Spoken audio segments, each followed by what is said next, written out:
आरक्षण के मुद्दे पर मोदी सरकार बुरी तरह से घिर गई है। अब सुप्रीम कोर्ट के पूर्व जज ने सरकार के फैसले पर सवाल उठाए हैं। पूर्व जस्टिस रोहिंटन नरीमन ने आरक्षण पर सरकार के फैसले से संविधान बदलने की बात कही है। उन्होंने कहा कि संविधान को सिर के बल पलट दिया गया, जिसके बाद मोदी सरकार सवालों के घेरे में आ गई है। तो क्या है पूरा मामला, जानने के लिए देखिए ये रिपोर्ट। मोदी सरकार का एक और फैसला सवालों से घिर गया है। इस बार सवाल सुप्रीम कोर्ट के पूर्व जज ने उठाए हैं। पूर्व जस्टिस रोहिंटन नरीमन ने आर्थिक रूप से कमजोर वर्गों यानी ईडब्ल्यूएस कैटेगरी के लिए दिए जा रहे 10% के आरक्षण को लेकर बड़ा बयान दिया है। उन्होंने कहा कि संविधान में 103वें संशोधन के जरिए आर्थिक रूप से कमजोर वर्गों के लिए 10% आरक्षण लागू करना संविधान को उलटने जैसा है। उन्होंने कहा कि इस संशोधन ने जो भी हासिल किया है वो संविधान के उलटने से कम नहीं है।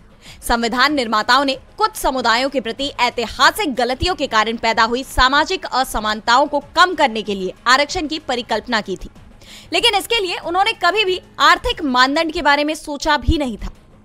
इसके साथ ही जस्टिस नरीमन ने 2022 में ईडब्ल्यूएस आरक्षण को चुनौती देने वाली याचिका पर सुनवाई करते हुए इस आरक्षण को बरकरार रखने के लिए सुप्रीम कोर्ट की भी कड़ी निंदा की। उन्होंने ईडब्ल्यूएस आरक्षण को संविधान के अनुच्छेद 46 के ठीक विपरीत बताया।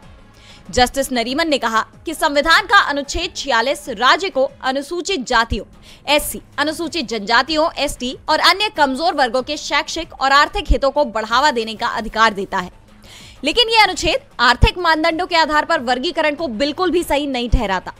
इसके अंतिम भाग को सभी 5 न्यायाधीशों ने पूरी तरह से नजरअंदाज कर दिया है। उन्होंने तर्क दिया कि ईडब्ल्यूएस कोटे में ऊंची जाति के हिंदुओं, मुसलमानों और ईसाइयों को आरक्षण की इजाजत दी गई है, जबकि उन्हें कभी भी ऐतिहासिक रूप से कोई नुकसान नहीं हुआ, और आप उन सभी को बाहर कर देते हैं जिन्हें शामिल करने की जरूरत है, जैसे एससी, एसटी, ओबीसी।